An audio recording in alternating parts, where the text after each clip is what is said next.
Hello everyone. Before we start, if you have empty seat near you, raise your hand. It's okay. Okay, let's start. Hello everyone, my name is Alexander Minozhenko. This talk is how to hack VMware vCenter server. In this talk I'll discuss some ways to gain control over vCenter, which means to the whole network. I'll describe few non-dangerous bugs. They were 0 days when we found them, but if we can use all of them together, we can hack vCenter. First about me. I work as penetration testing at ERPSCAN company. We do some business security, research, pen testing. Also, I'm one of organizer DEFCON group in Russia and Zero Nights conference. Also, I'd like to play sometimes CTF. This talk was prepared with Alexei Sentsov, so thanks him to idea and support. Unfortunately, he couldn't attend DEFCON. But before we start talking about VMware, I would like to talk about pen test in general. So the main goal of pen test is show weak elements in infrastructure, how hack system, why we can hack it, and show how we can hack it. We have usually large number of targets, different types, and unfortunately we didn't have usually not much time. Limited, so we couldn't use all bug hunting methods like source code review, because it's usually a lot of time and we need source. Reverse engineering, the same reason. We could use a little bit of fuzzing if we have web or binary. Anyway, usually we can use logic, looking for logic flow, and searching bugs and public research. I would like to show that using public research, like old bugs, old research, old information, and little bit analysis, we can find new bugs. One day we have network, big network, and all infrastructure was built on VMware ESXi hosts and vSphere. So all seems pretty secure, all patched up with latest updates. There was no default password or anything stupid, so we decided to try attack vCenter server, because vCenter is a solution to managed vSphere. So if you can hack vCenter, we can hack all VM machine and all infrastructure. So we have vCenter version 4.1 update 1. There are a lot of services on vCenter, like update manager, orchestrator, chargeback, and each service has a web server and usually use Java technology. So first thing we found in a public source, it's old directory traversal discovered by Claudio Crestoni. It's classic directory traversal, I think, but it was fixed in our version, so it's bad. But Alexei Sentsov didn't trust any fix or patch, and after a few minutes he found another directory traversal almost in the same place. Now there are Metasploit module for this directory traversal. So we can read any file, but what file to read?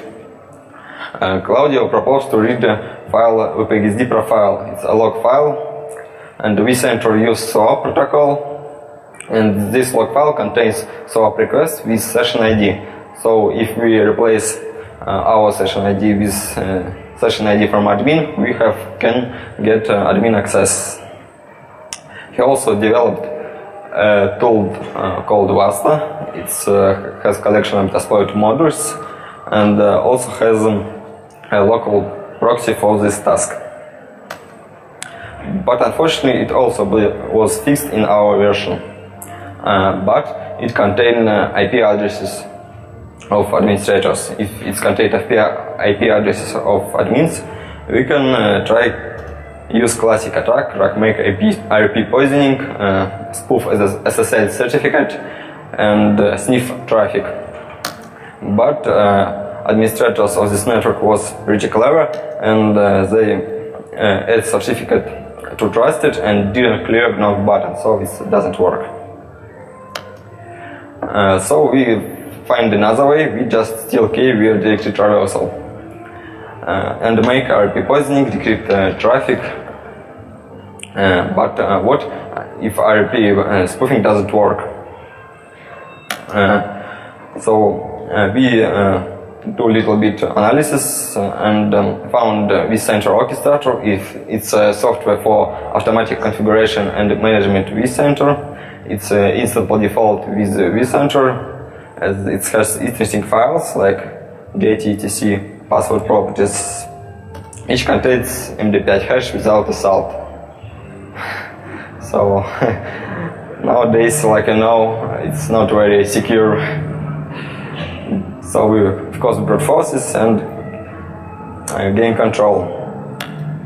So we get in, and this is interface of orchestrator configurations.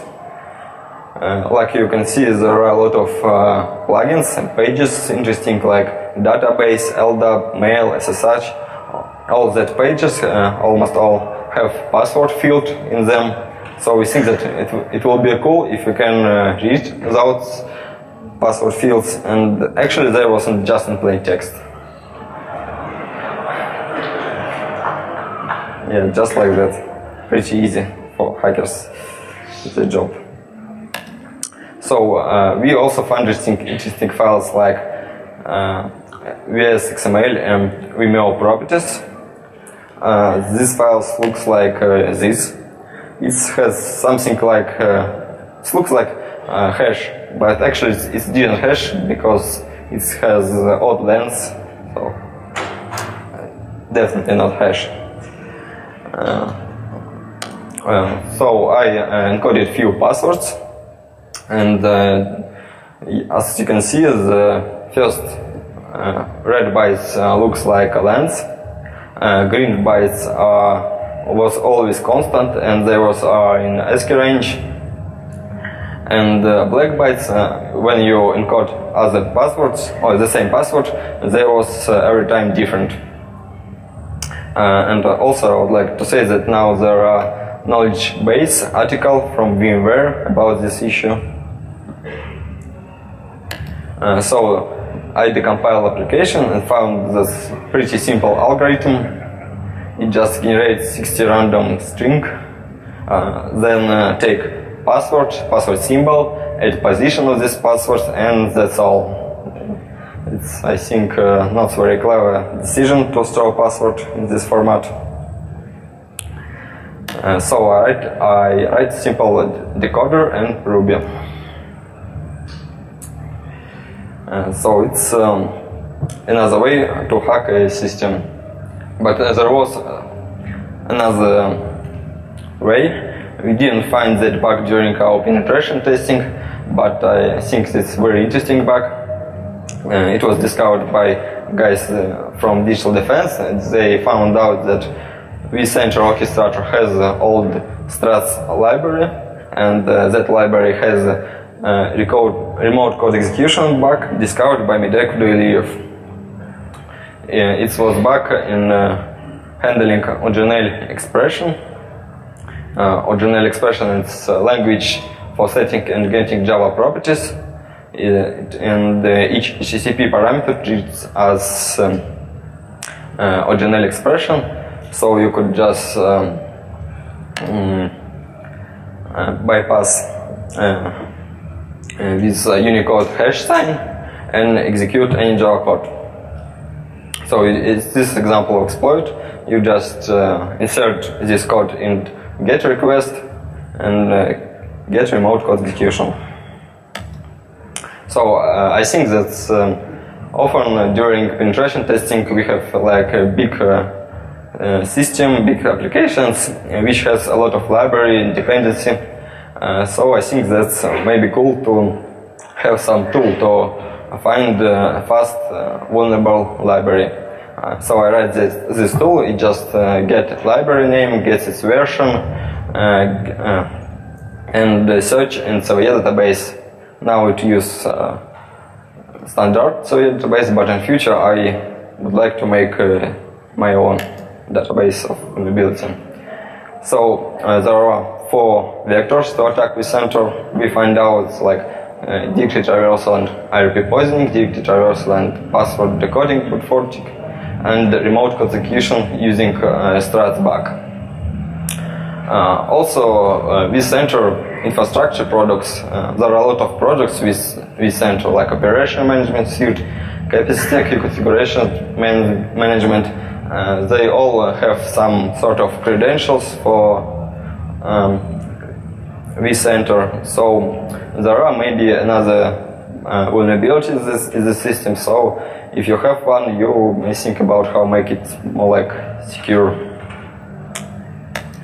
So for hardening, I recommend to update, of course, the last version. Filter administration services and configurations, such like usual user didn't have access to this. And VMware have vSphere security hardening guide. It's pretty interesting documents. It has a lot of tips which may prevent from 0 days vulnerability, like to make permission on SSL certificate and passwords, something like that. So conclusion that patch are not always fixed bug properly, and if pentester can get more profit if he tries to research something, and a few simple bugs, and we can own all infrastructure. So I think that's all. And,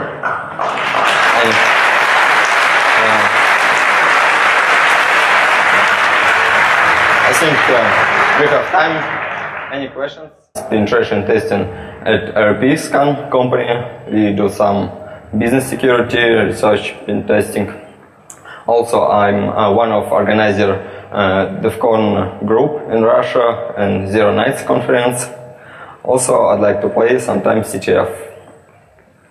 And this talk was prepared with Alexei Sentsov, so thanks him to idea and support. Unfortunately, he couldn't attend DEFCON. But before we start talking about VMware, I would like to talk about pen test in general. So the main goal of pen test is show weak elements in infrastructure, how hack system, why we can hack it, and show how we can hack it. We have ways to gain control over vCenter, which means to the whole network.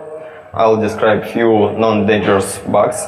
They were 0 days when we found them, but if we can use all of them together, we can hack vCenter. So, just about me. I work as usually large number of targets, different types, and unfortunately we didn't have usually not much time. It's limited. So we couldn't use all bug hunting methods like source code review, because it's usually a lot of time and we need source reverse engineering. The same reason we could use a little bit. Hello everyone. Before we start, if you have empty seat near you, raise your hand. It's okay. Okay, let's start. Hello everyone, my name is Alexander Minozhenko. This talk is how to hack VMware vCenter server. In this talk I'll discuss some